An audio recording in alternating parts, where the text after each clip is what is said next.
the radical, fundamental principles of freedom, rational self-interest, and individual rights. This is the Yaron Brook Show. All right, everybody, welcome to Yaron Brook Show on this Thursday, April 10th. A little bit of a weird hour, but I had a meeting that went overtime, so I delayed a little bit. So hopefully not too bad for you. And today's show will be a little shorter than usual. Lately, the shows have been going well into the third hour. Today, we'll try to keep it at about an hour and a half. I've got some other stuff going on. But we will be back tomorrow. We will be back on Sunday. So, and we'll be back on Monday. So there are going to be shows fairly regularly. We'll see what happens next week. Next week is a little problematic, but we'll see.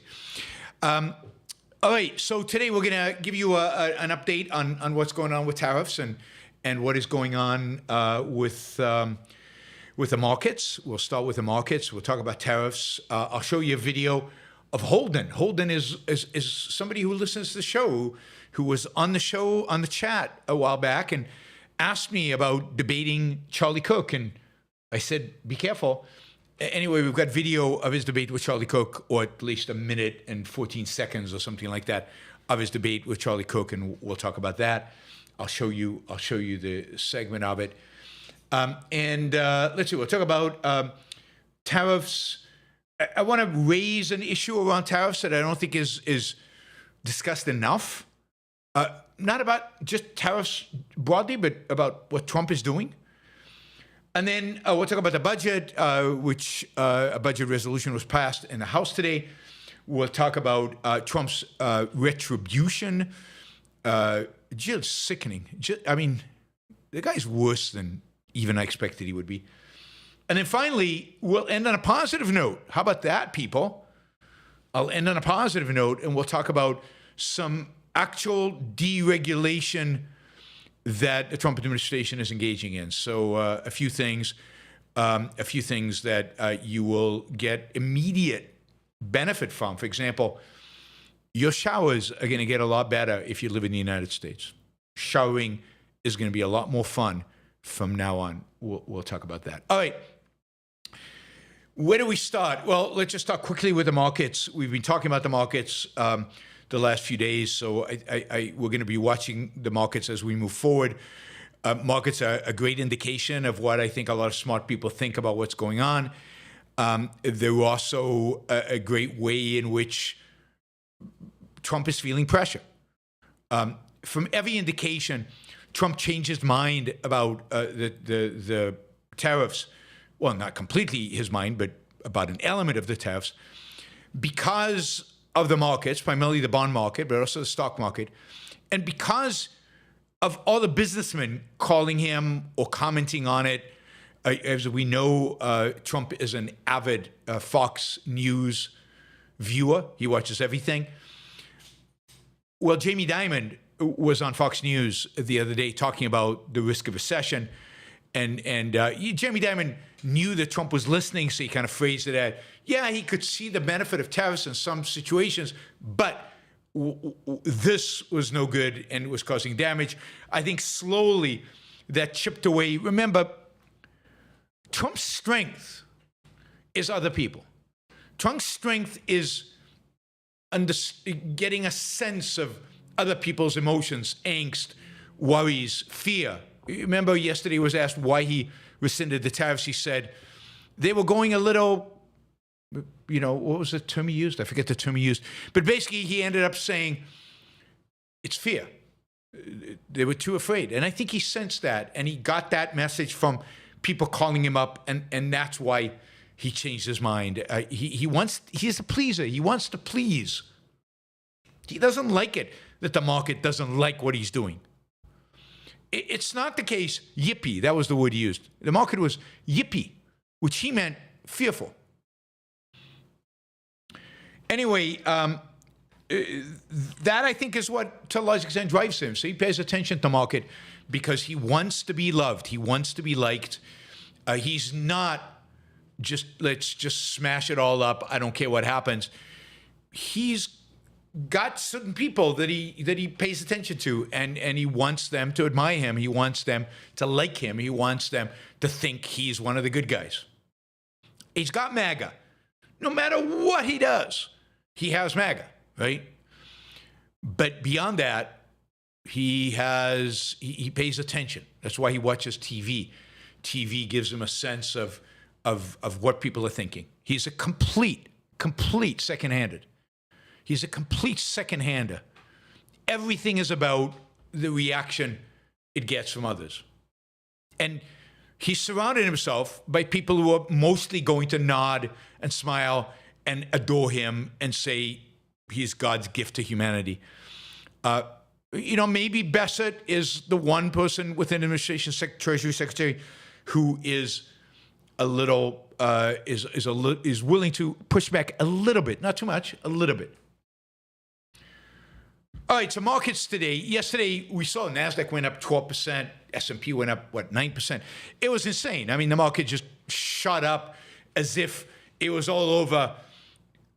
And Coke the champagne. The golden era has begun. Tariffs no longer a threat. And I think overnight people sat back and thought about it. And the reality is that we have 145% tariffs on Chinese goods. They have over 100% tariffs on U.S. goods. China is the third largest trading partner the United States has, behind Mexico and Canada. China is also, from a geopolitical perspective, important, right? And yet we are playing chicken with China. We're basically completely destroying trade with China. That can't be everything's normal and everything's great. So maybe a 12% increase in the NASDAQ, maybe a little bit too much. We also still have 10% tariffs on everybody. Before, the other day, we had basically under 2% tariffs generally on the world. Now it's 10%. And then on top of that, we still have 25% on autos. We still have another 25% of steel. And Trump is promising tariffs on microchips and tariffs on other metals. And he's not giving up on a whole array of targeted tariffs. And the market today dropped significantly. So the NASDAQ dropped 4%. Remember, when a market drops by a certain percentage, when it goes up that same percentage, it doesn't go back to where it started. I'm going to give you a quick, simple example, just so it really sinks in, right? If a stock is trading at $100 and it drops by 50% to $50, now how much does it have to go up in order to return to the previous price? If it dropped 50%. If it goes up now 50%, it's only at 75. It's still down 25%. It actually has to go up 100% in order to make up for a 50% drop. So it's not symmetrical. A 4% drop is not the same as a 4% increase. Anyway, just thought as an aside that, it's simple math, but you should internalize that. So the market, NASDAQ was down 4%. The other indexes were down, 3%, something like that. S&P 500 was down, I guess Dow was down 2.5%. S&P down 3.5%. Not good. Not good, but realistic and much more appropriate than the euphoria yesterday. At the same time, bonds today opened up, started the morning up, interest rates down. Remember, prices go up, interest rates go down. But during the day, that slowly eroded, and ultimately bonds, 10-year bonds at least, ended up flat, so unchanged. Now, both the stock indexes behaving the way they did and interest rates behaving the way they did, under other circumstances would be surprising because inflation numbers were reported this morning, and inflation numbers were better than expected, significantly better than expected. So lower inflation should suggest lower interest rates, and that's how the day began. But then over time, people said, people were still selling, and the selling pressure still existed. And while bonds didn't close down, they closed up a tiny bit, basically flat. Not what you'd expect given the inflation number. And the same with stocks. Inflation down means more likely that Federal Reserve reduces interest rates. Federal Reserve reducing its interest rates, probably good news for stocks, and stocks should be up. All else held constant, but not everything, nothing else is constant, and therefore stocks went down. So again, the bigger picture is the stock market and the bond market are still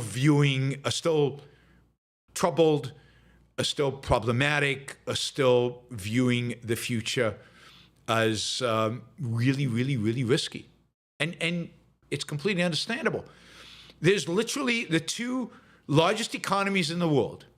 The two largest economies in the world are right now engaged in what people call a trade war, and basically are shutting down trade with one another.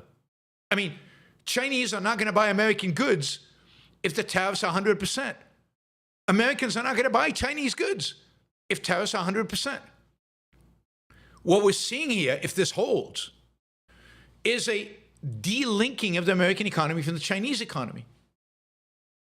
That is not economically good. Now, you could argue national security-wise, I don't think it's the right way to approach the national security issue, but this is not going to bode well for the U.S. economy or for the Chinese economy, for that matter. And it's going to be interesting to see how the Chinese economy pivots. You see, China has the advantage of now being able to sell its goods to other countries. And it has the ability to cut free trade deals with other countries. China is not being run by a ignoramus with regard to trade. So China could pivot and cut deals with other countries. There's already rumors that China is in negotiation with the EU to basically eliminate the EU tariff on electric cars so that China can start exporting electric cars to the EU, and some kind of bilateral, again, low tariff trade deal. Trump, in spite of all the bluster, in spite of all the talk about deals, can't actually do a deal because he doesn't believe in zero tariffs. He's literally against a policy of zero tariffs. He wants balanced trade, and balanced trade is literally an impossibility. Now, it's possible with some countries, but with most countries, it's just impossible. So he might cut deals that are pretend deals, where other countries promise to buy American goods but never actually do, like he did with China years ago. But he's handicapped, America's handicapped right now, by the total ignorance that Trump exhibits with regard to trade. It's shocking. I mean, literally shocking. But China probably actually has a healthier attitude towards trade than the United States does. So anyway, this is a major global economic event. The two largest economies in the world butting heads. It's not good for the world economy. It's not good for the U.S. economy. It's not good for the Chinese economy in the short run. And, the stock market is reflecting that. And all you Trump acolytes, all you defenders of Trump, no matter what he does, isn't it fascinating that if the market goes up, it's because of Trump? And this is great. If the market goes down, it doesn't matter. What does the market know? We're entering a golden era, and it doesn't matter. So they like the market when the market is signaling support for something Trump does. They hate the market when the market is signaling lack of support for what he does. But again, if you're a Trump acolyte, there's nothing I can really say. There's nothing I can do to move you away from that. Trump is the ultimate spin doctor. His people are just masters at this. But of course, nobody actually believes them except the people who are already brainwashed to believe everything they say.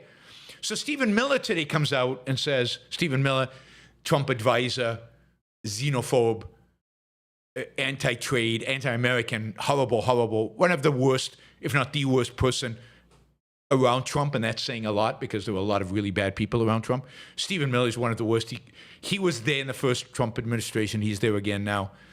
He wrote today, "You have been watching the greatest economic master strategy from an American president in history."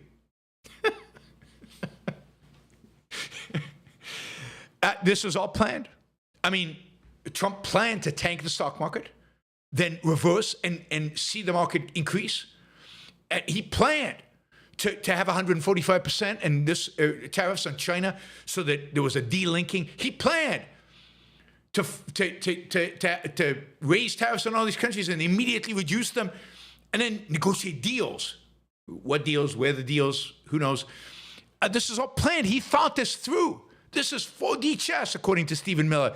You have been watching the greatest economic master strategy from an American president in history. This is called nutty. As George Selgin writes in a tweet, he says, the ultimate spin.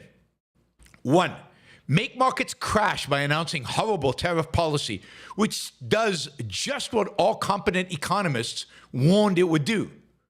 2, back off from policy, allowing markets to rebound somewhat.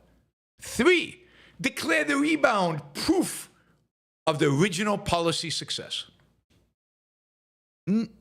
None of that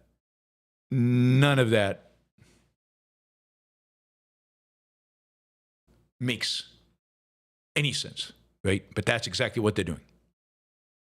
Exactly what they're doing.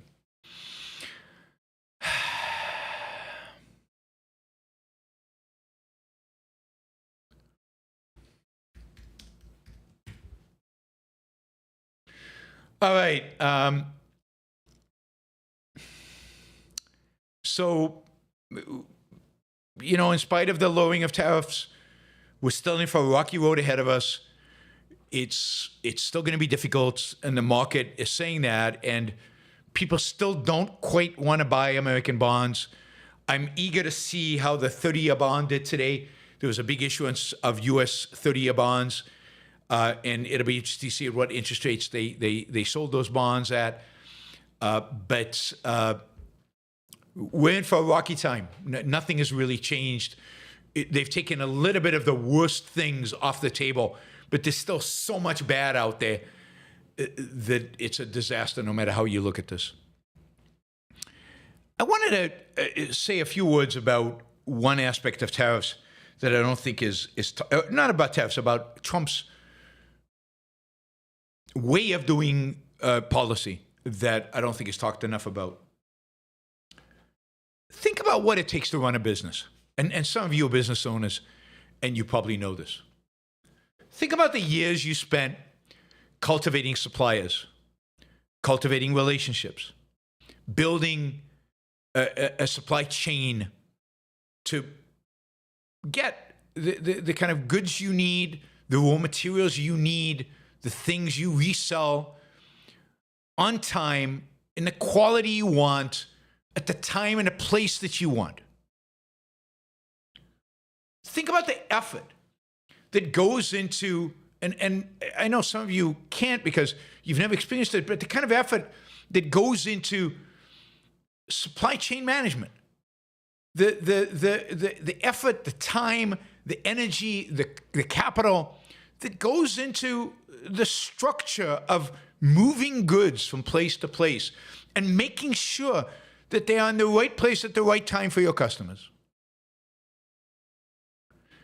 This is an enormous aspect of any business. I mean, think about an iPhone that has, I can't remember, components from 50 different countries. 50 different countries. They have to be sourced. They have to be quality controlled.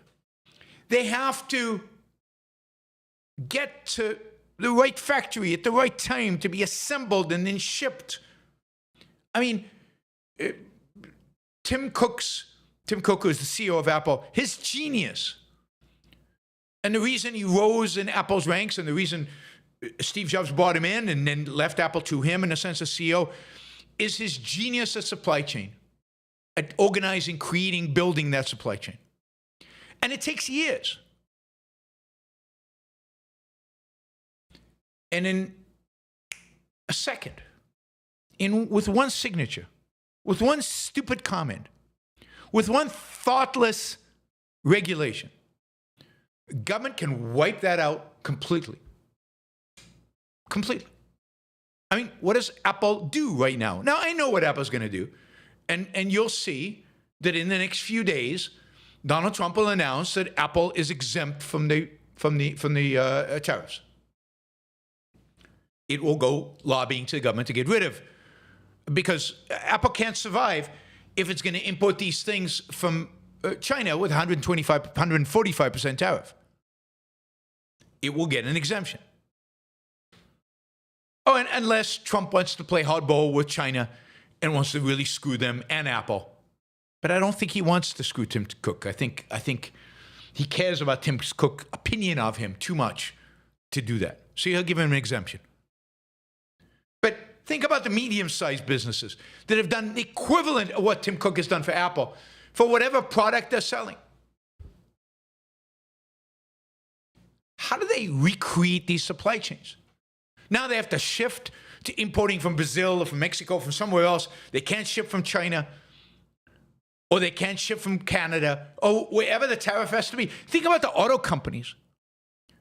You know, you remember that, that some parts go back and forth to Canada 7 times before they're put in a car somewhere? How do you redesign all that so that you don't go back and forth because you can't afford to pay the tariffs every time you cross the border? Think about all the businesses that are going to be destroyed, small businesses, medium-sized businesses that will not be able to supply goods to their customers because now their raw materials cost 25% or 145% more than they did yesterday. Think about the arbitrary power. I mean, even if you think Trump is a genius, even if you think tariffs are somehow a good idea, think of the arbitrary power that we have given the president to change the rules of the game on a dime, and therefore force business and to scrap the planning that they've done for 20 years and to reorient it to something else.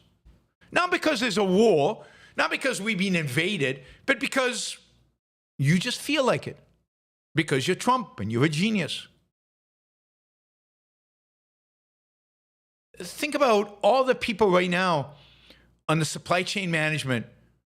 There are millions of them in America. I don't know, millions. There are thousands of them all over America, all over businesses, scrambling to try to figure out how to survive this. All that wasted energy, that wasted talent, the wasted planning that they've engaged in for years and years and years is meaningless. Because the president thinks that it's meaningless. It doesn't care. This is why a complete separation of government from economics is so necessary. But at the very least, what is necessary is to take away the arbitrary instant power that a president has to completely reshape the world and destroy the work of millions of productive people with a signing of a pen. I mean, this wasn't discussed, this wasn't debated, this didn't come up in front of Congress, there was no opportunity for feedback. No, Trump just woke up in the morning and said, hey, I think reciprocal tariffs would be cool. Or not. Think about what you do now as a business person. Put yourself in the shoes of a business person who a few days ago were panicking because tariffs on stuff that he was importing from, I don't know, Chile, or Chile, I don't know what the rate is on Chile, but Israel were going to be 17%, and now they're 10%. But tomorrow, he doesn't know what they're going to be. how do you plan? How do you plan for next week? Never mind for next month, never mind for next year, never mind the way businessmen really plan, which is for the next 5, 10 years. Where do you get the new relationships?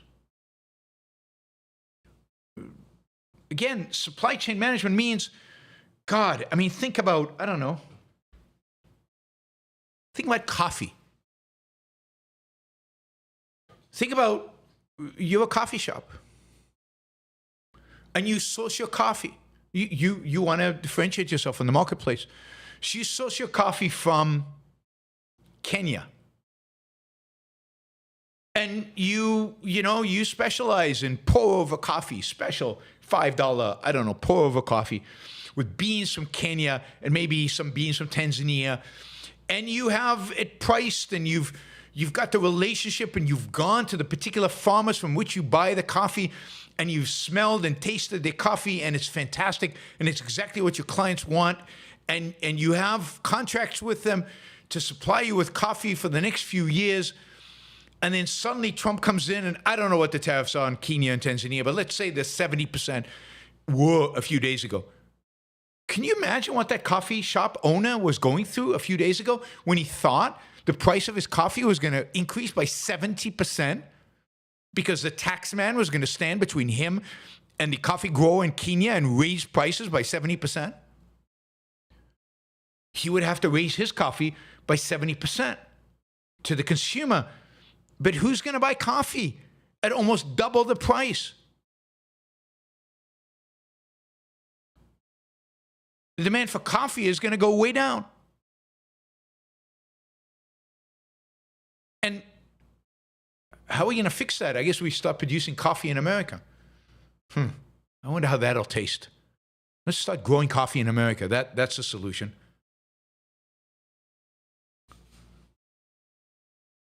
So, I mean, you can joke about it and you can make fun of it. You don't know where the coffee comes from, all this bullshit. But we're talking about people's lives and livelihood.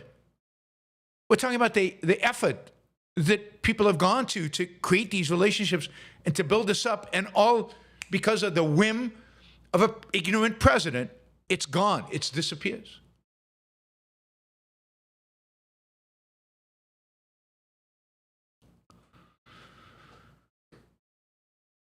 And it's completely arbitrary. Completely arbitrary. It has real costs to people's real lives. And we're not just talking about any people. We're talking about the most productive people in American society, in the world. American businessmen. Who now have to scramble. I mean, what Trump did to American businessmen over the last week should be impeachable. I mean, it won't be, but it should be. I mean, the level of disrespect, the level of irresponsibility is stunning.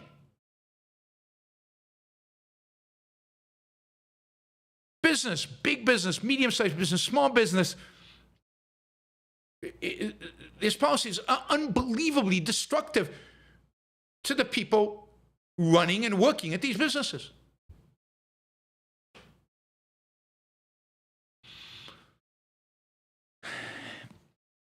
And that's the great injustice. I mean, yeah, all of us will pay a little bit more or maybe a lot more for our coffee and for other things. But the extent to which we're disrupting the lives of the most productive people among us, the people who actually produce the values that we benefit from, that is an unforgivable sin that Trump has committed. I can't remember an action taken by a president that is as disruptive to the entire community of business in America than these tariffs. Every single business is affected by them.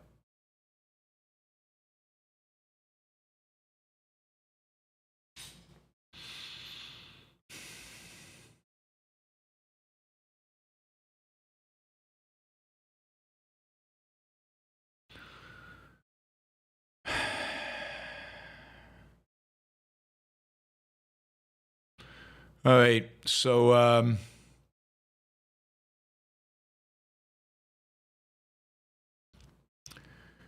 that is what I wanted to say. You know, I don't understand people out there who are not outraged. I mean, outraged by this president. And it's, you know, Anne says the disruptive president. It's not about disrupting. It's about destroying. Disrupting sounds like, yeah, we go into business, we disrupt it a little bit to make it more productive. This is not about disruption. This is about destruction. This is about creating uncertainty for the sake of creating uncertainty, but destroying the capacity of American businesses to plan and to really function and to be successful.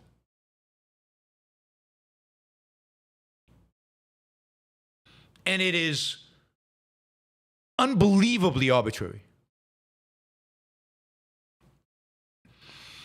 By the way, you know, he's not isolating China. He's doing the exact opposite. He is encouraging the rest of the world to trade with China and to China to trade with the rest of the world. He's isolating America.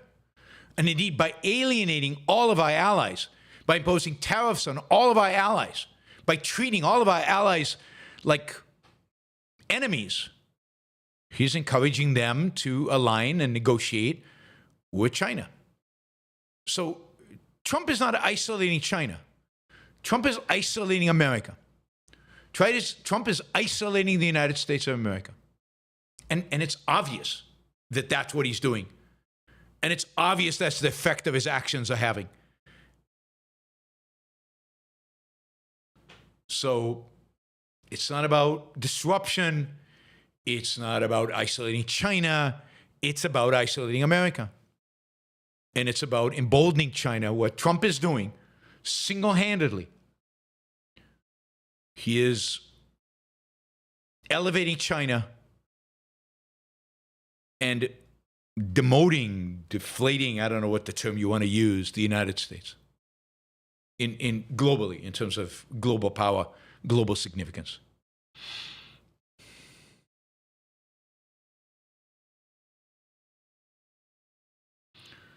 And in doing so, he is attacking the best of us, our businessmen, the people who have made America what it is, who keep America going. That's who he's attacking. That's who he's demeaning. That's who he's, you know, his policies are ultimately meant to penalize.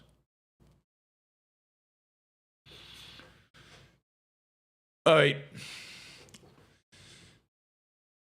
Let's see if there's anything else I wanted to say about. Yeah, I mean, I wanted to comment on this. I've commented on it many times before, but yesterday, U.S. Trade Representative Jamie Greers was in front of the House Ways and Means Committee, and she said the following: "We must move away from an economy based solely on the financial sector and government spending, and we must become an economy based on producing real goods and services by American workers and communities here." That is so dishonest. Now, I'm all for reducing government spending, much more than they would, but that is just so dishonest. It's the same thing over and over and over and over and over again. The United States produces more manufactured goods by value than any other country in the world except China. We have 4% of the world's population, but 16% of the world's manufacturing output.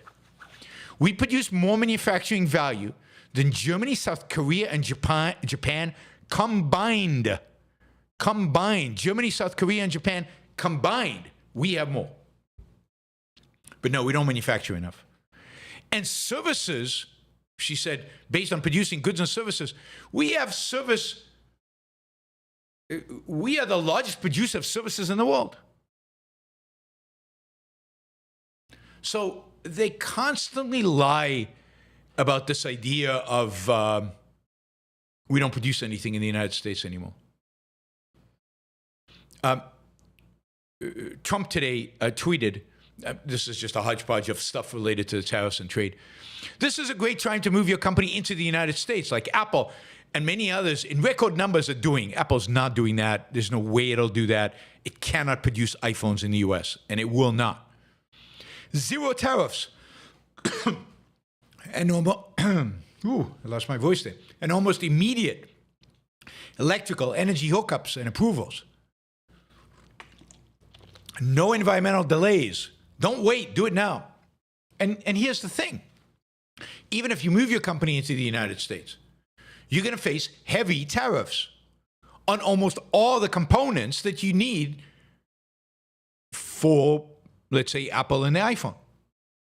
They'll have to pay a tariff when they import the glass from South Korea. They'll have to pay a tariff when they import the microchip from Taiwan. They'll have to pay a tariff when they import all the 50 different components that go into an iPhone. Almost none of the components are made in the United States. So they'll save the tariff on the final good, but they'll have to pay tariffs on all the pieces. Not clear which way is better. Again, just sheer ignorance and stupidity. One other thing I want to say, let's do this. I want to show you Holden's video. We're gonna show you Holden's video. Whoops. And then we're gonna have to speed it up. All right, here's Holden's video. Holden is a listener. He's a college student, and he went to one of these events where Charlie Cook has a microphone and people challenge him and do little debates with him. And he asked me about it, and I said, yeah, just be ready for the fact that Charlie will lie and say whatever he wants with great confidence. Charlie is the ultimate MAGA.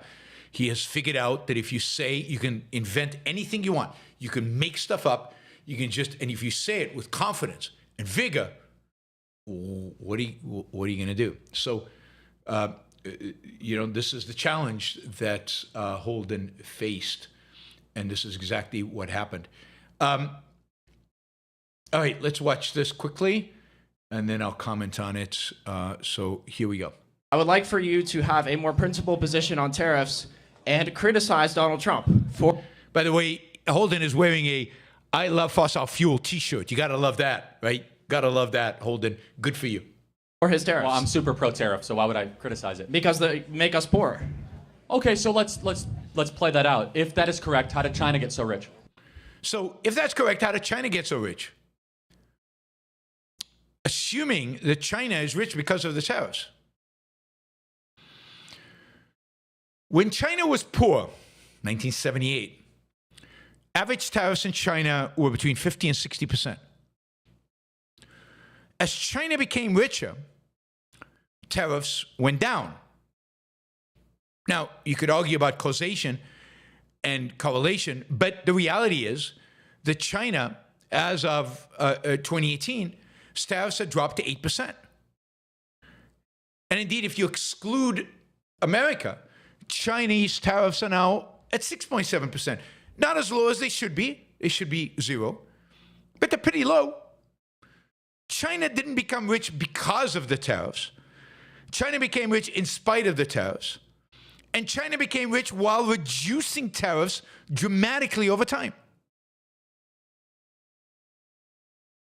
So, now, does Charlie Cook know that? Yes, deep down he does. He knows that. But he's mouthing the tribal thing that you're supposed to do. One of really the most horrible things to have happened to so many of our commentators and intellectuals out there is they've shut down their mind. Charlie is a good example of somebody who shut down his brain. And he now has become just a mouthpiece for the tribe. He gets his instructions from whoever at MAGA, from the president on down, from Miller, and he just mouths it. Well, China has they liberalized their economy. They got a stock market. You are not allowed to import American goods in China. How are they so rich? That's not true. China imports a lot of stuff from the United States. A lot of stuff from the United States. Indeed, they're placing tariffs in retaliation to Trump's tariffs on the things that they're importing from the United States. They used to import chip design from the United States. They've imported agricultural product from the United States. They've imported farm equipment from the United States. They import a lot of things from the United States. So again, Charlie's just making that up. They don't import anything from the United States. You're not allowed to. That's just not true. The reality is that tariffs on U.S. goods were 8% in 2018. And then Trump launched tariffs on China. And as a consequence, China retaliated. Stupid policy, but that's what they did. And those tariffs slowly increased through the Trump administration from 8% to 26% by the end of 2019, pre-COVID. Biden never reduced U.S. tariffs on China, so China never reduced its tariffs on U.S. goods. But they were at 8%, just like the rest of the world, in 2018 before Trump. And the rest of the world has seen tariffs with China go down to under 7%, whereas the United States has seen tariffs go up to 26%. But there's no ban on Chinese buying American goods. It's just not true. Now, I don't know if some of this was cut out, but I don't know that Holden knows that, right? So that's why he's not mentioning it. Because they have developed capital, they're not liberalized. So how'd they get so rich? They've become more economically free. So over the last 30 years, they made an incredible transformation. So why can't we do the same? Just because China is making a mistake doesn't mean we should make the same mistake. But China would be richer if they didn't have tariffs. In ways that are unfair. First of all, number one, the optimal goal is not just to improve GDP or be rich. Of course. Number two, so one, forget about GDP, forget about rich, forget about wealth. That's not the goal. What is the goal exactly? That's not the goal, so forget about that. That is such a con, right? He's been arguing that China got rich through tariffs. And now he says it's not important to be rich because Holden has shown, hey, they liberalized the economy and they got rich. Of course. Number two, it's about worker well-being, middle-class flourishing. Yes. Where do you think worker well-being is greater? Is worker well-being not good in the United States? Is Americans not flourishing compared to pretty much anybody else, anywhere else in the world? Where does he get this? Number three, can you point to times in American history where the middle class did great? Almost every time we had tariffs.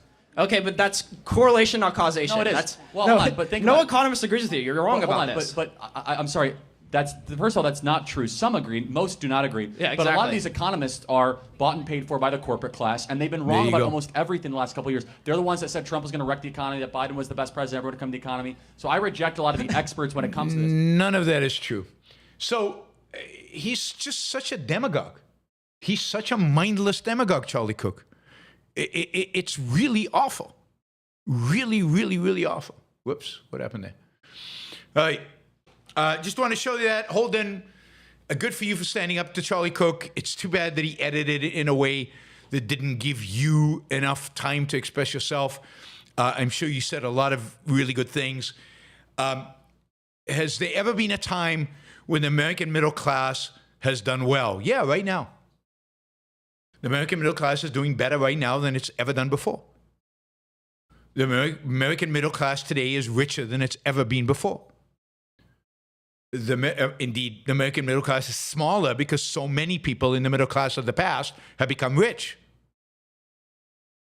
Now, the American middle class could be doing a lot better by doing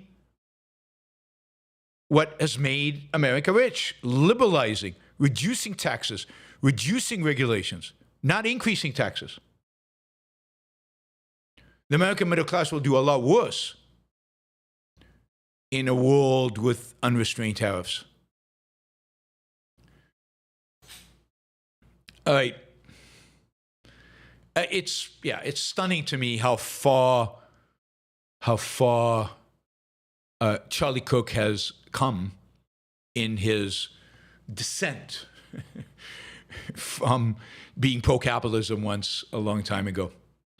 There was a headline in Reuters today, EU, China start talks on lifting EU tariffs on Chinese electric vehicles. I think those talks will accelerate. We're not going to talk about that. And yeah, okay. Enough on tariffs. Budget. House today passed a budget resolution. Conservatives basically folded under pressure from Trump and Johnson. The conservative wing in the Republican Party insisted that this budget resolution have significant spending cuts in excess of 1.5 trillion. They really wanted 4 trillion. Remember, every number I give you over 10 years, right? So this is not tomorrow. 4 trillion cuts over 10 years. But the resolution was a resolution that already passed the Senate, and that resolution only guaranteed cuts of $5 billion, not trillion, billion dollars, and with an aim of 1.5 trillion, but no guarantee of that. And yesterday, this was going to come to a vote, and a bunch of conservatives said we're not going to vote for it, and the Republicans didn't have the votes to pass it. Today, pressure was put on them, and they all, with the exception of 2 Republicans, Massey from Kentucky and Spatz from Indiana, all the rest voted for it. And again, this is a resolution, this is a budget that cuts no real spending. Cuts no real spending. That increases the deficit by trillions of dollars, increasing government borrowing by trillions of dollars. This is one reason why, if I were in the bond market, I would demand much higher interest rates. Because the only indication to reduce interest rates is, no, they're getting the house in order. They're going to get to a balanced budget. Ultimately, we need a surplus because you need to pay off the debt. This is the exact opposite. This is a guarantee for more spending, more deficits, more debt. And I don't know what Doge is doing, but it's having no impact on the actual budget that is being passed by Congress. Zero, nada, none. And so the one thing that Trump came in with a mandate, I think, to do crazy stuff.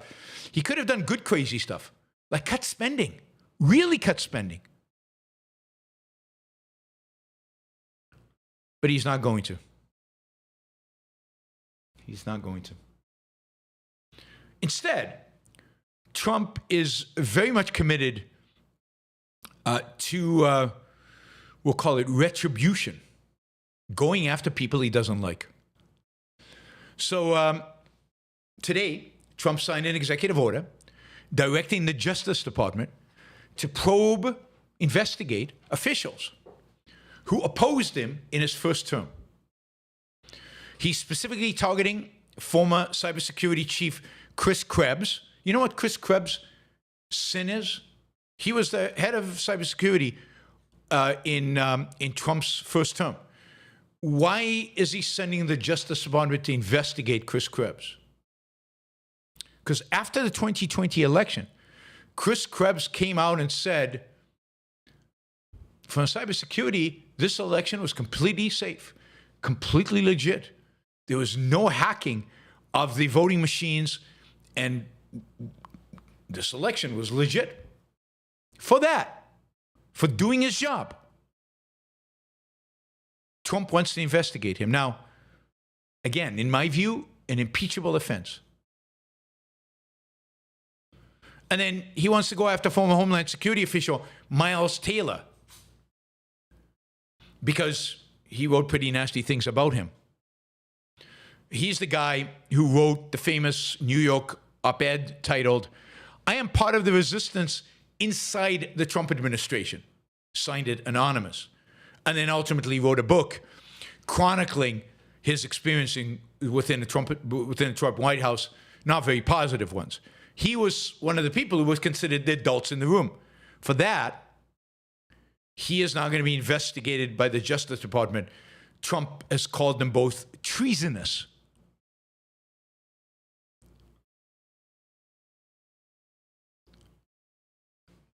I mean, words escape me. If again, I don't understand how people are not outraged by this. Now, you might say, well, but nothing will happen. The Justice Department. No, the Justice Department now is basically just an extension of Trump. It's no longer objective. There's no rule of law in America today. If you insult Trump, if you go against Trump, you will have your life turned over. You have your security clearance taken away. If you're a law firm, you will suffer millions of dollars of damages because your security clearance will be taken away, your business will be taken away. I mean, this is unbelievable in terms of behavior. And worse than anything any of these other presidents, including Biden, did. This is retribution through executive order. Talk about retribution. The Secretary of the Interior, she's not of the Interior, of Homeland Security, Noam, the former governor of South Dakota, said yesterday that Venezuelans the Trump administration is paying El Salvador to hold should be detained there for the rest of their lives. These people were not convicted in a court. They have not faced a judge or a jury. They have not gone to trial. And she wants to give them life sentences in a foreign, brutal jail. I mean, this is an administration that cares nothing for individual human life. Now remember, 75% of the people who were sent to El Salvador have no criminal record at all. I mean, they might be gang members, but they have no criminal record at all. They've never been in front of a judge and a jury in a trial. In it, they're now sitting in one of the most brutal jails in the world in El Salvador for the crime of being Venezuelans and having the wrong tattoos. For life, maybe. Life in prison with no trial in America today.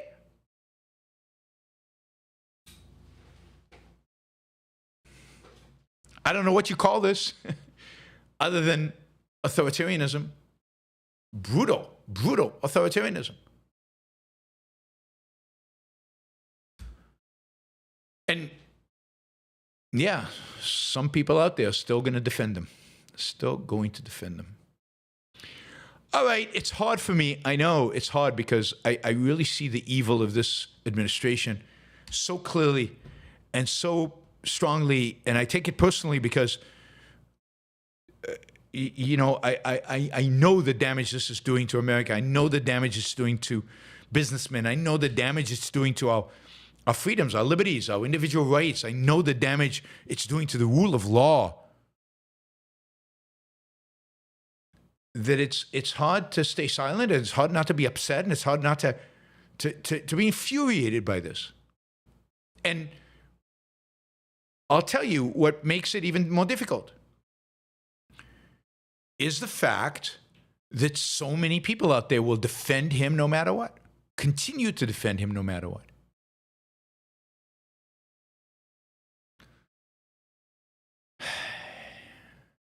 And even if they're not defending him, kind of take all this lightly. Big deal. So a few businessmen have been inconvenienced. He's a little disruptive. God help us from his supporters. And deal with Trump, but his supporters are really at this level beneath contempt. If they justify these kind of actions. All right, let's end on a positive note. Something his administration is doing that's positive. I promised you yesterday. So a number of things today. Part of the pressure that the United States is putting on other countries as part of all these discussions is they're trying to get rid of. So if under Biden and as part of the climate change attacks, there's been a real effort to start taxing shipping with some kind of carbon tax. Trump is basically telling countries out there that the United States rejects this, will not accept it, and they need to stop talking about it. It will not happen, and that's great. That is ultimately really good to get that off. I mean, companies are trying to build electric ships, which is just not practical and insane, unless it's nuclear-powered ships, but those would be too expensive. And which regulator is going to approve that unless it's for the Navy? They're now making it clear that the United States is not going to accept any international environmental agreement that that he feels burdens the U.S.'s interests and burdens the American people. Now, again, by accident here, he'll probably do something good. He signed an executive order today called zero-based regulatory budgeting. Basically, he is instructing all departments to create a sunset for every regulation on the book has to have a sunset. And in order to extend it beyond the sunset, it has to be explicitly reviewed and extended. Reviewed and extended.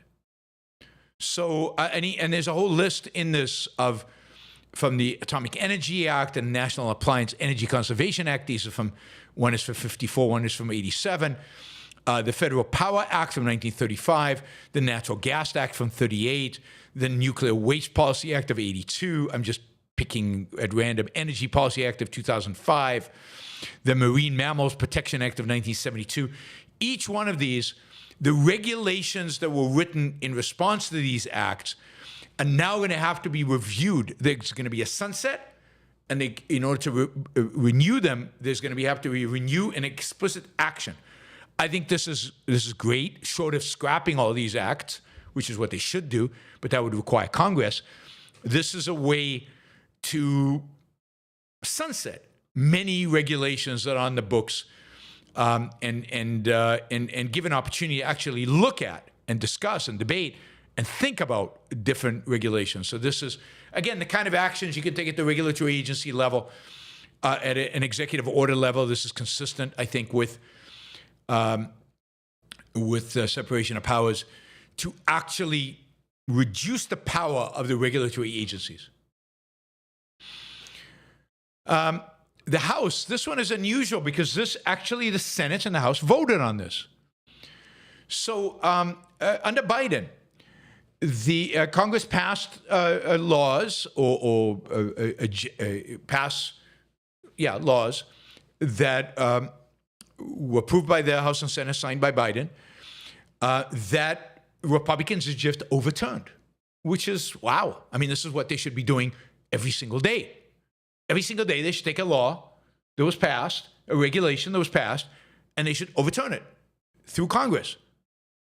So, for example, Joe Biden had a regulation that capped bank overdraft fees. They've just overturned that. He also gave officials the power to supervise the legal compliance of tech companies' digital wallets and payment apps. So regulations relating to digital wallets and payments apps. Today, Congress reversed that. So this has gone through the House, the Senate, and I think Trump is going to sign this. So with regard to some banking regulations, we're seeing a little bit, teeny little bit of actual deregulation going through Congress. This is good. More, please, more. Finally, another executive order from Trump. This one maybe will have the greatest impact on your lives of all of these executive orders. He signed an executive order with a familiar and elusive goal, and that goal is, and I'm quoting, undoing the left's war on water pressure, and I'm adding in the shower. He directed the Energy Secretary, Chris Wright, to roll back Obama and Biden-era rules limiting pressure in showerheads. In particular, he railed against efficiency standards getting in the way of grooming his dog, I guess? Coiffure, is that a dog? Quote, in my case, I like to take a nice shower to take care of my beautiful hair. No, so not his dog, his hair, grooming his hair. I have to stand under the shower for 15 minutes till it gets wet. It comes out, drip, drip, drip. It's ridiculous. So the President of the United States is authorized, and I'm with him 100%. I hate showers that have a low, velocity of water. One of the benefits of traveling is you get to experience real showers in Europe and in Israel. The water pressure is amazing, and you realize how pathetic it is in the United States. Well, have no fear. Trump is going to fix it, and you can now have proper showers, although I think some of these regulations are at the state level. But let's hope he actually achieves this. Chris Wright, go for it. I want pressure in my shower. Anyway, I will try to give you a roundup on a regular basis of all the deregulatory actions that are happening on a day-to-day basis. Some serious, some a little humorous, like this one. We will see. In the meantime, that is the news for Thursday, April 10th. All right, we're going to go to your questions. I fear that there are too many questions for me to. If I don't cover them all today, I'll cover the rest of them tomorrow. So please hang in there with me. I do have limited time today. So let's jump in quickly. And you guys remember who my sponsors are. And you guys remember to go to Patreon. And you guys remember, I'm asking, don't ask more questions just because time limitations. But you can do stickers. Stickers are great. Stickers are great. All right. Vadim asks, this is a long question. A budding dictator in training, Trump, challenged the experienced dictator in a duel of who can brutalize their own people more. Chinese one responded, are you kidding me? Tariffs? I swim in the blood of my own people for leisure. Trump had to back down. In a game of oppressing his own people, U.S., which has founded on the principle of subjecting might to right, an aspiring dictator cannot win. America's strength and power, and fear of that power by the surrounding thugs, can only come from protecting its own individuals who inhabit and work in it, who can then rise and fight for their freedom, if need be, but never from brutalizing them. There's no question there, Vadim, but look, I agree completely. I mean, in a game of chicken between the United States and China, the United States is going to blink first because the people in the United States are free to protest, are free to sell their stocks. China cannot officially prop up their stock market. The United States, we don't do that. China's much better at brutalizing their own people. America's not going to be good at it, and if too much of it is done, American people will, I think, still, to some extent, rebel against it. Now, you can brutalize illegal immigrants. Americans seem not to care. You can brutalize even legal immigrants. Americans don't care that much. But if you start brutalizing Americans, you can brutalize businessmen. Americans don't care. But if you start brutalizing average Americans, particularly in their pocketbook and in their consumption habits, beware. Beware. But anyway, scary times. Scary times with dictator wannabes in America, of all places. David, I can understand ignorant people loving everything Trump does, but how to explain a brilliant historian like Victor Davis Hanson? I am disgusted by his sycophancy. I don't know how to pronounce that word. He should stick to history. Your thoughts? Yeah, I mean, I agree with you completely. But look, Victor Davis Hanson has been very good at history, I think, particularly military history. But he has never been good as a cultural commentator. He's always been a kind of xenophobic conservative when it comes to that. I did it one event with Victor Davis Hanson years ago at Berkeley, of all places. And even then, you could tell the real differences between me and him, even though we agreed on how to fight a war and what was necessary to do in the Middle East at the time. That was the issue. Hanson, really resents immigrants. He loves the idea of, farming, of working with your hands. His ideal is the farmer soldier. He's got kind of a romantic vision of the toiler. He's a conservative and a very narrow-minded, ultimately, when it comes to his conception of what a good life is, a good society is. He's a collectivist, very much so, a collectivist, not an individualist, as most conservatives are. And that undermines his ability to think properly about these things. He also has the view of, I don't agree with everything that Trump does. I don't think Victor Davis Hanson does agree with everything Trump does. But he says to himself and to others, I think, but we're in such desperate state. He believes America is such desperate conditions that this is what we need. We don't have any choice. We need somebody like this. I think it's disgraceful and sad that somebody as smart as him has these views and is willing to tolerate this. He should be a major critic of Trump's. I think to some extent he knows. I mean, one of the things I've noticed that Neil Ferguson, also at the Hoover Institute, like Victor Davis Hanson, generally a conservative with definite collectivistic tendencies, is critical of Trump in a thoughtful way and much more detached than I would be. But he's willing to be critical of Trump. Victor Davis Hanson is not, and I would be curious what he thinks about. I think he just thinks that, yeah, we need to disrupt everything. We need to, in some sense, destroy everything to build anew, because the character of America is rotten. The character of Americans is rotten. They don't have those classical virtues that he imagines all Americans had in the 1950s, as we were treating black Americans like, horribly. Somehow we were a virtuous society back then. That's another thing I'll comment on more in the days to come, is this romanticization of the 50s, which I find just despicable and ridiculous. Paul, how would trade deficits be calculated on a gold standard, since the trading partner would not be obligated to buy in that country if gold was the money? Well, you still have trade deficits, right? So let's say people in China bought a lot of American things and we didn't buy anything Chinese.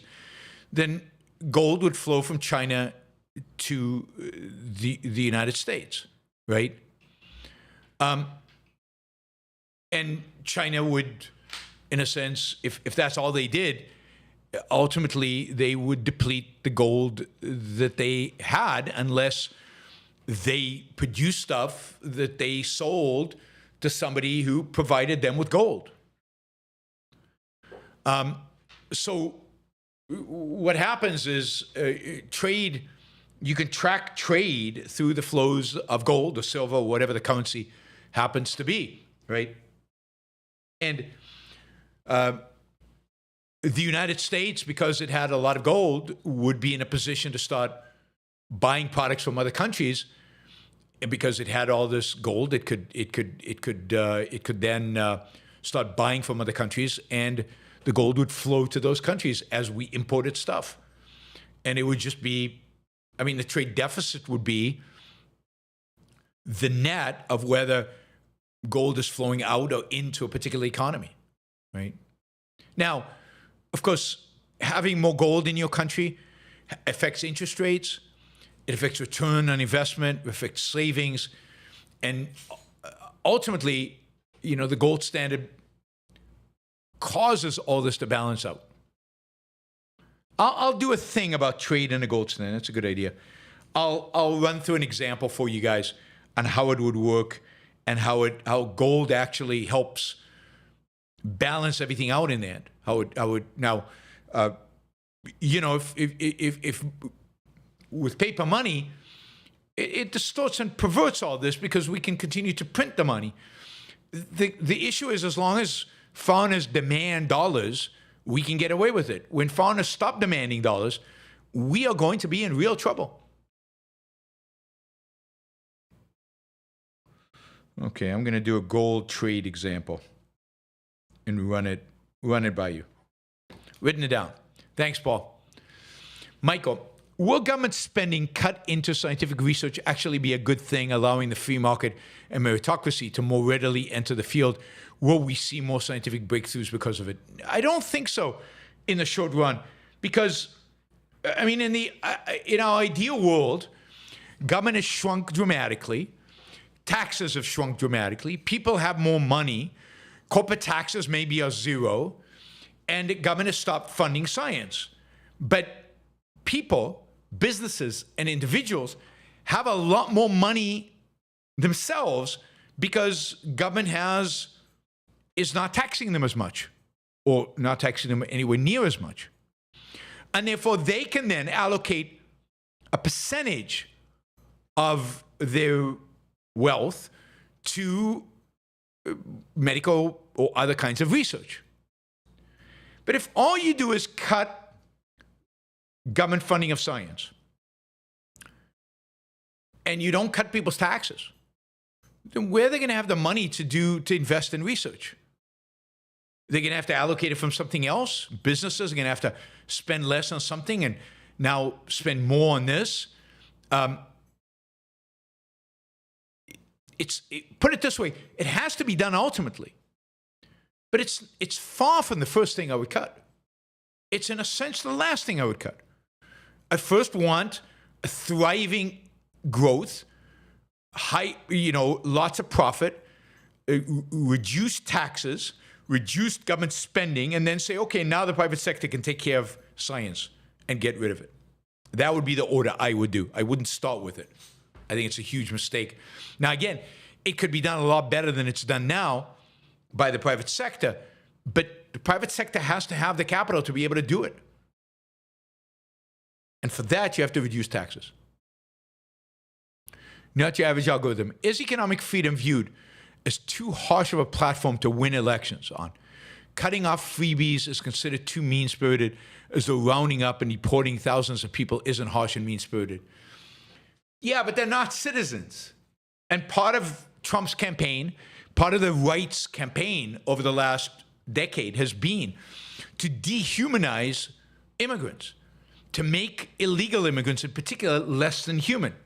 They're all gang members, they're all crooks, they're all criminals. It's why they emphasize the crime when something happens, even though the statistics don't show at all that illegal immigrants increase crime.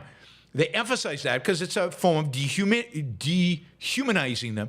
And therefore, once they're dehumanized, you can do anything to them, including deporting them. The reality is that altruism doesn't allow us to be free marketers. What about the poor? What about the greedy businessmen? They're going to exploit us. What about the greedy businessmen that are going to create and sell products that are going to kill our children? I mean, you need a culture that respects self-interest, respects the businessman, respects the individual's ability to produce for themselves and create their own standard of living. You need a culture that has self-esteem and self-confidence to be willing to say, we don't need regulations and we don't need welfare. That is a very, very different psychology than our culture today. Oh no, we need to be protected. What will happen? They'll exploit us. You need a culture that trusts self-interest and rejects altruism. So economic freedom is impossible because the culture is altruistic, because the culture despises self-interested businessmen, doesn't trust self-interested businessmen, and doesn't believe people can take care of themselves. They need a government-run safety net. And doesn't care about illegal immigrants because we've done a good job of dehumanizing them, making them seem like violent animals. Dolan says, hi, Yaron. When are you coming? When are you in Denver, Colorado? I would like to go. The seminar in Denver has been postponed. It will not be in May. I expect it will be in November. I will let you know when it's happening, but it will not be in May. It'll probably be in November. I'm trying to finalize the details to give you plenty of notice and see how many people sign up for it. It'll be on a weekday, like on a Thursday afternoon or a Friday afternoon, maybe a Friday afternoon. But it will be in November or January, or maybe November and January. We will do one in November, one in January. Jennifer, Neil Peart, quote, when they turn the pages of history, when these days have passed long ago, will they read of us with sadness of the seeds that we let sow? Yeah. I usually send you happy quotes, but this one so fits right now. Yes. Yes. Yeah, and we're letting him get away with it. So I'll ask, what are you doing to stop this bastard from doing what he's doing?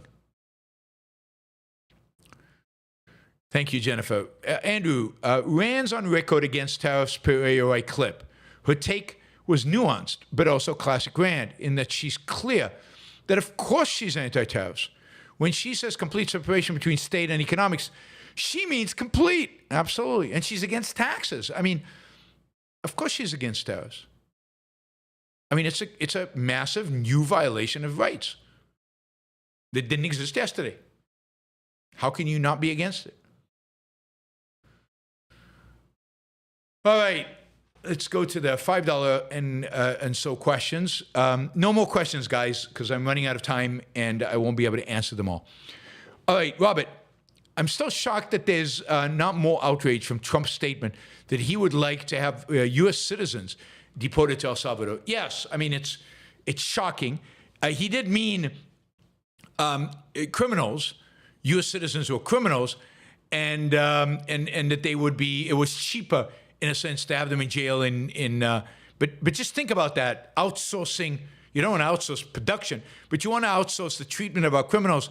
You want to take them to a place where they have no rights, nothing, where they can be treated as horrifically as the El Salvadorian government wants to. Just horrific. Krish, thanks for doing trade on a gold standard. Question, have you heard of a company called Monetary Metals?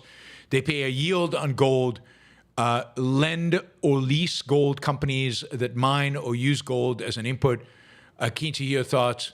Yeah, I mean, I know them, and I think what they do is good. I think this idea of getting interest on gold is a good thing. So the fact that they pay a return on the gold. Yes, I haven't dug deeply into their business model, but I know the people associated with it. It seems like a good, legit venture. I'm all for making money on gold, if you can. Armin just came in with a $100 sticker. Thank you, Armin. Really, really, really appreciate the support. Thank you. We had other stickers. We had Enric and Krish and Wes came in with $50. Thank you, Wes. And Tassos, thank you. And let's see who else we had. Catherine. And I think that's it. I think I got all the stickers. Hopefully I got all the stickers. All right. Equal to reality. It's sad to see the United States burn like this. Trump plans to deport citizens as pure evil. I was planning to move to the U.S. from the UK, but now I have doubts. Yeah, I mean, it's challenging. It's hard to. I would wait a little bit before making a final decision.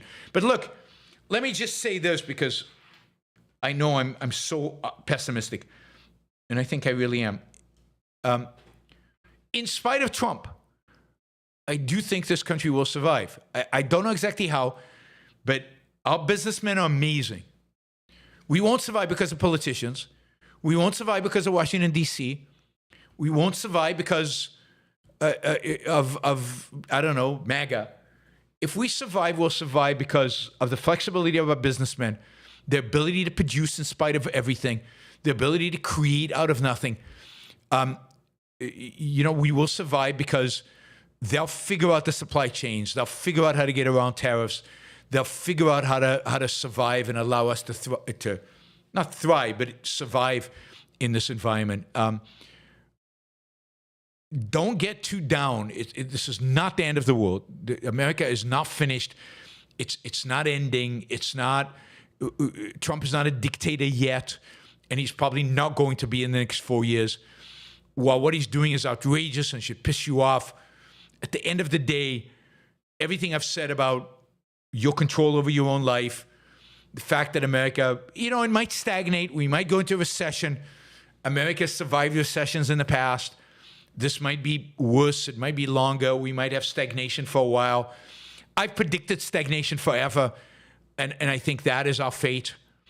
But the reality is that, our businessmen are too good, too smart, too flexible, and too motivated by their own self-interest and the profit motive to capitulate to the idiots in Washington, to the morons running this country right now. We survived Trump for the first time. We survived Biden. We survived Bush and Obama. Trump's second time is a unique, particular evil that we have never seen before in America, I think. But I do think America will survive it.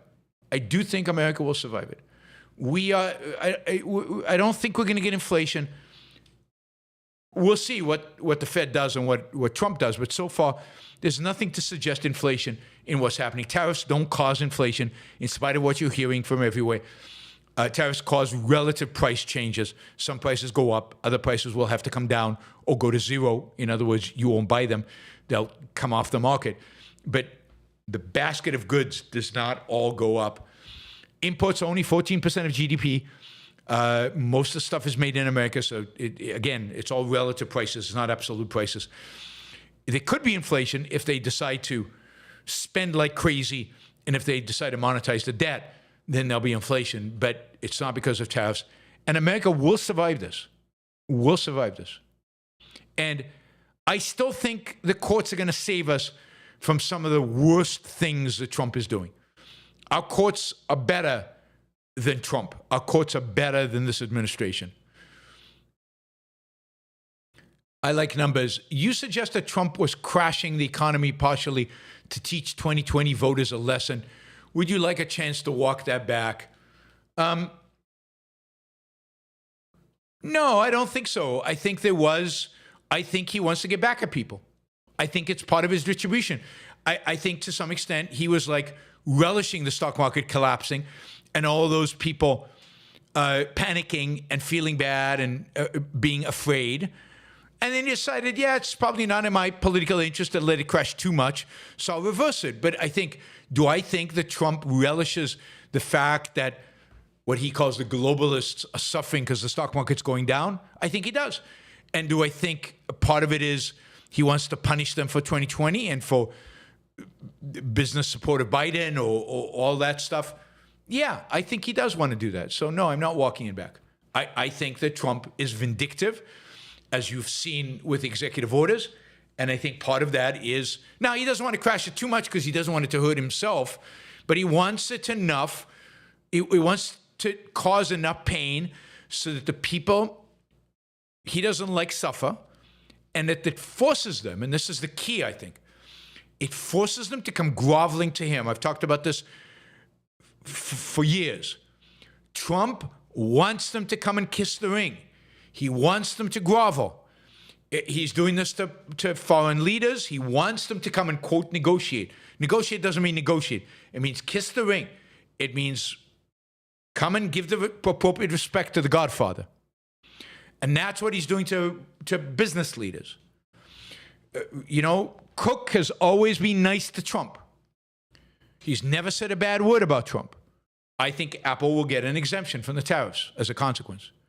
And Trump loves the idea of being this central planner in chief, this mafia boss who everybody comes to asking for favors. And some he grants, and some he doesn't. And he plays with them. He likes to play with people, play with their future, play with them as it's just horrible beyond words in my view. So no, I'm not taking that back. James, Trump got rid of the EPA ban on high pressure shower heads. Will this, along with the elimination of plastic straws ban, outweigh the tariffs? He did not get rid of the EPA ban, by the way. He just instructed the energy secretary to work to find a way to increase the pressure in our showers. By the way, you're asking questions now that I cannot answer today. These questions will have to be answered tomorrow, so I'll keep the questions over for tomorrow. Paul, do you think MAGA will eventually fizzle out like the Tea Party did? No, because MAGA actually has an orientation, and it is being captured systematically by, I think, ultimately, beyond the worship of Trump. It's being captured by national conservatism. It's being captured by Christian conservatism. So MAGA will have an ideology versus the Tea Party that had none. And so I think MAGA is going to survive in one form or another. I think Christian conservatism is here to stay. It is the dominant power on the right. It is the impact on the right. Yeah.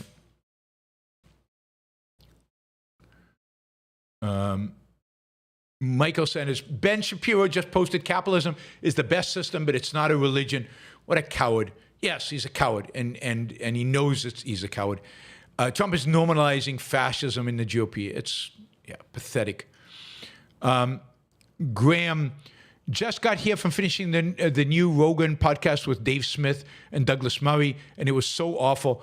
Douglas does an okay job, but it amazes me how evasive Dave is. But now I'm here, so all is better.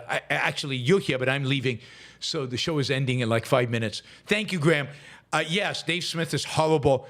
I'm surprised Douglas Murray was willing to do it with him. Dave is evasive because he's an evader. He's fundamentally an evader. He holds ideas that are incompatible with reality, incompatible with liberty, incompatible with freedom.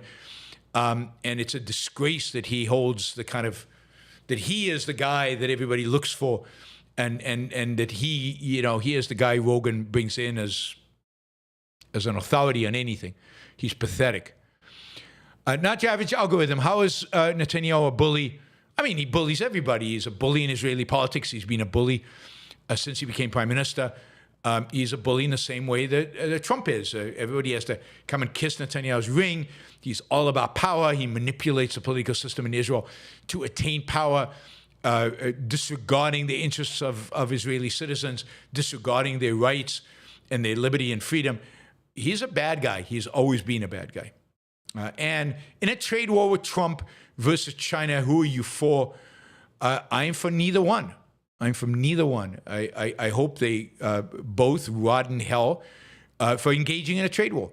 It's not a war, and it's not a war of Trump versus China. It's a war that they're engaging at my expense, at your expense, at the Chinese people's expense and the American people's expense.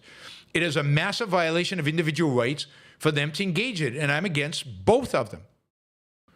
And I'm primarily against Trump because Trump started it.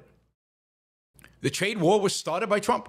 It was started by Trump in 2018, and he doubled up on it now, with his original fentanyl tariffs and all the tariffs he's put on place since then. So I'm against Trump. I'm not for China because China's response to the trade war should have been zero tariffs.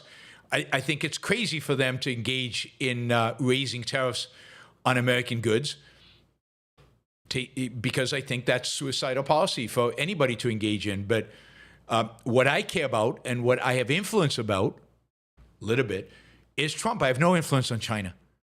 And we have to acknowledge the fact that in spite of the fact that China as a regime is more evil than the American regime, Trump is the one who initiated this war for no reason other than his whim, other than his irrational hatred of trade, irrational hatred of trade deficits. And yeah, I mean, the fact that it's China and China's a bad country is irrelevant. In the 1980s, he would have done the same thing to Japan, which was a free country. So it's just Trump's irrationality.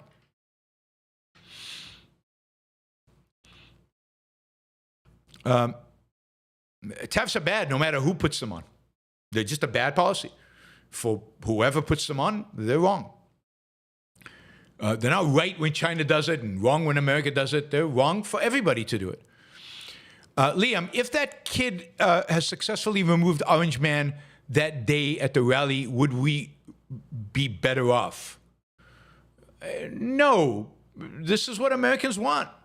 This is Americans this is what they voted for. So whether it's Trump or somebody else, and what would have been the consequence of Trump being killed? What would have that done to American politics? No. Violence is never the solution. And never makes us better off. The initiation of violence like that.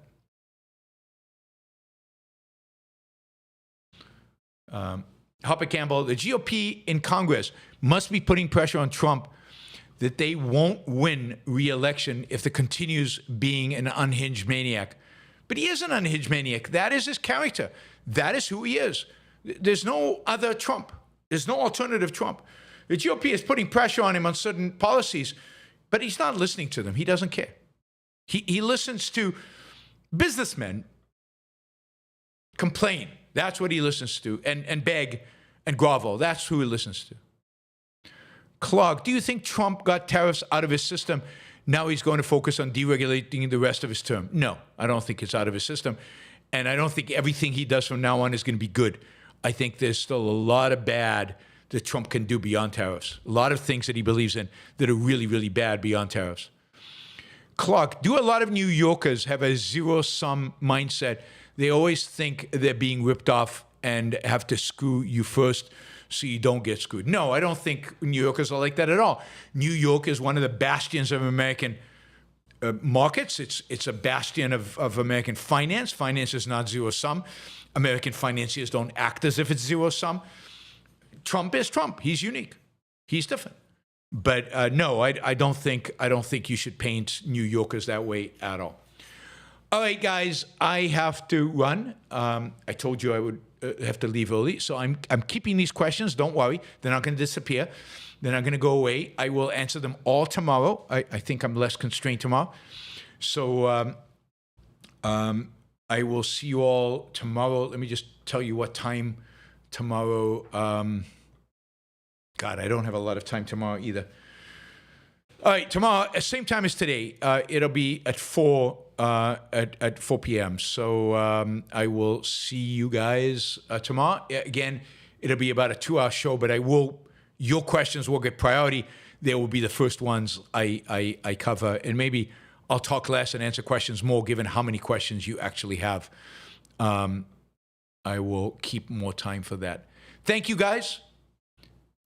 See you tomorrow. Have a good evening. And yeah, hang in there. Don't let this stuff pull you down. It's not worth it. Life is for living. It's not for being depressed over political stuff you